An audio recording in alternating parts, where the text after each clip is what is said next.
Alright, so in this Ford 2000 tractor, we got a little bit of an issue going on. So I've got fuel coming up here on the return lines.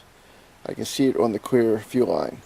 The problem is, when I crack a line to the injector, the main one that comes off the actual injection pump, it is not making hardly any pressure at all. So I have a feeling the little tombstone in there, the fuel shutoff is stuck. It's got a little, I call it a tombstone, but it's got a little plate that slides back and forth, and it's right up in here. And it works right here off of the actual fuel cutoff.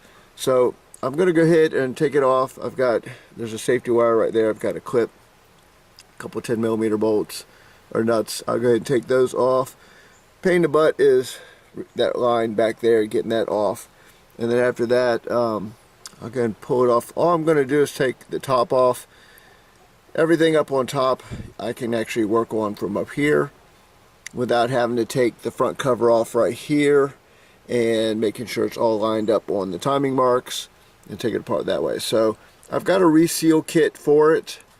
So I'm going to go ahead and just take this apart, and as soon as I get it apart, I'll show you guys what's going on and why it's doing it and how to fix it.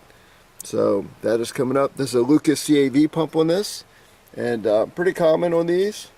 So actually great little pumps.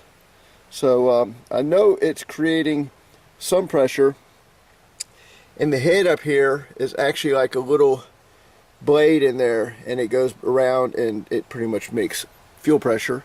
So it kind of like puts the fuel in there, and then the pump makes the main pressure.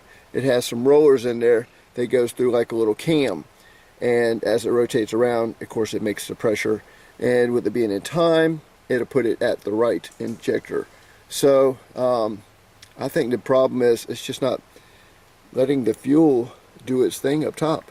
So I have a feeling it's stuck. Goes back to, like I was saying, this tractor has sat so many years, I just think it gummed up and got stuck. At least that's what I'm hoping. The tank was nice and dry, so hopefully it wasn't full of water or anything else, but I have a feeling it's going to be okay. So I'll go ahead and pull this down, and I'll show you guys what we got.